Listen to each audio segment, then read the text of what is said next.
On July 1st, around 11 a.m. Beijing time, a shocking incident took place at China Southern Airlines Jilin branch. Captain Li Yuzhong, feeling wronged and mistreated, stabbed the Communist Party secretary of the flight department and the department manager before leaping from the 15th floor to his death. And yet, this violent act sparked a surprising wave of sympathy online. Fellow pilots and netizens alike called him righteous, saying at least he didn't hurt any passengers. His enemies were clear, and his actions were targeted. Where there is oppression, there is resistance, some wrote. The case even reignited public suspicion over the mysterious crash of Eastern Airlines flight MU5735 in March 2022. Liu Yuzhong was an A321 captain born in 1993. He was married with a child and had already made it to Class C captain, the highest level in China's pilot certification system, at just 32 years old. But during a recent technical assessment, he was suddenly demoted for so-called serious infractions, failing to preset the aircraft's spoilers, not following standard procedures, not knowing the comms failure protocol, and not remembering the cockpit door lock code. According to other pilots, this was just a level 2 issue, not grounds for career destruction. They pushed him to the edge. One pilot said, "Next time we go to a simulator check, we better bring a knife." Anyone familiar with how things work in China's bureaucratic and corporate systems is asking the same question. If Li had really made such serious mistakes, would he have responded with such rage? Were the mistakes even real? Many believe his demotion was a setup by leadership, a weaponized accusation to destroy his career. It's no secret that China's civil aviation industry runs on brutal pressure and zero tolerance for even minor errors. Insiders later revealed more details. Li stormed into the office with a knife, struck the party secretary in the head, stabbed the department manager, and injured both the union chairman and a ground crew member who tried to intervene. 4 people were wounded. State media claimed Li broke a window and jumped, but other pilots say no one really knows whether he jumped or was pushed. One former employee of China Southern wrote online, "I worked there. The worst were the ex-military officers who ran the place, forming cliques, partying, exploiting the weak, fearing the strong, greedy and utterly shameless." And this wasn't an isolated complaint. Just 2 weeks earlier, on June 17th, another experienced China Southern pilot publicly accused management of corruption. After refusing to help senior leaders arrange entertainment activities, he was relentlessly bullied. His flight exams were repeatedly marked as failed, and over the past 7 years, he faced demotions, grounding, and a total loss of 3 million RMB in wages. At one point, his monthly salary dropped to just 341 true, roughly 474, but he never stopped fighting for justice. Others pointed fingers at the Civil Aviation Southwest Bureau too. They target pilots like crazy. If you have connections, they'll protect you even if you screw up. If you don't, they'll kill your career, even if your record is clean. When pilots are constantly bullied by their superiors or connected colleagues, some snap, like Li Yuzhong. Others may be driven to even deadlier forms of retaliation. Back in 2022, a Boeing 737-800 operating as Eastern Airlines flight MU5735 nosedived straight into the mountains of Teng County, Guangxi. The impact carved a 20-meter crater and turned acres of forest into charcoal. Wreckage was scattered everywhere. DNA fragments confirmed all 132 people on board were dead. There weren't even bodies, just dirt. Families had nothing to bring home but a cup of soil.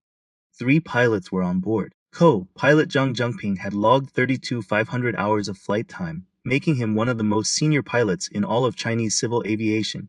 The official captain, Yang Hongda, had just 709 hours. The second co-pilot had only 556 hours. The plane itself had been flying for only 6 years. Both black boxes were recovered long ago, yet the cause of the crash remains a mystery, never released. Why not? For one, it's about money. Article 132 of China's civil aviation law says, if an aircrew member is found to have seriously violated rules, especially if the act was intentional, then the airline doesn't have to pay standard compensation. Instead, compensation defaults to the international standard under the 2005 Montreal Convention. For example, after the 2004 Baotou air crash that killed all 55 people on board, Eastern Airlines used a domestic regulation to pay just 70,000 RMB per victim. But if the crash had been ruled a result of human error, they would have had to pay up to 1 million RMB per victim under the Montreal Convention. On top of that, if blame is officially assigned, pilots can face criminal charges. Article 131 of China's criminal law states, if aviation personnel violate rules and cause a serious accident, they can be jailed for up to 3 years. If the crash results in fatalities, the sentence increases to 3 to 7 years. That kind of admission would be a huge embarrassment for the CCP, so those black boxes will remain a state secret forever. Earlier this year, a netizen filed a request with the Civil Aviation Administration of China asking for an update on the MU-5735 crash investigation. On May 9th, the response came. Disclosing this information could endanger national security and social stability. Therefore, we are denying your request. Many questioned the strange pilot arrangements on that flight. Based on Zhang Zhengping's experience, he should have been captain. In fact, he used to be one. He had served as a captain instructor and flight examiner, the highest ranks a non-managerial pilot can reach. But after failing a simulator test, he was demoted, just like Li Yuzhong. His salary and benefits were slashed, and who was promoted instead? Yang Hongde, the very person who had him demoted. Based on flight hours and experience, Yang was a grandson to Zhang. Swapping their roles made no sense. According to a former Chinese airline staffer now living in the US, Zhang had worked at Yunnan Airlines before it merged into Eastern. Tensions between former Yunnan staff and Eastern headquarters ran deep. It wasn't just personal vendettas. Also strange, the plane plummeted at nearly a 90-degree angle, an extremely rare and unnatural descent. Based on all these signs, many believe the crash was caused deliberately by a pilot. Even the Wall Street Journal cited sources saying the preliminary assessment found that someone in the cockpit intentionally crashed the plane. People ask, why didn't Zhang Zhengping just switch airlines? With his experience, any company would hire him at top pay. And that's true. In the US, it's easy for pilots to switch airlines. But not in China. Their pilots face sky-high penalties and lengthy lawsuits if they try to resign.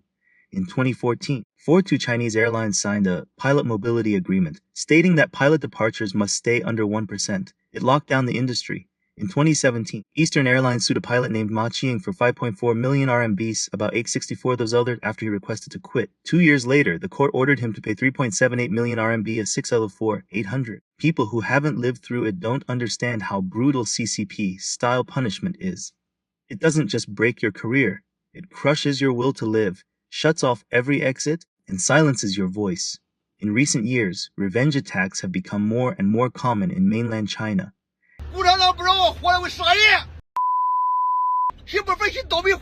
And behind every tragedy, there's always the shadow of the party. Most victims of this system end up lashing out at the powerless. That's why someone like Li Yuzhong, who targeted his tormentors directly, is seen by many as righteous.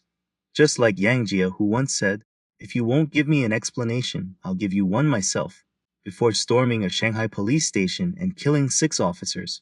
He was hailed by the public as a hero, even a folk legend.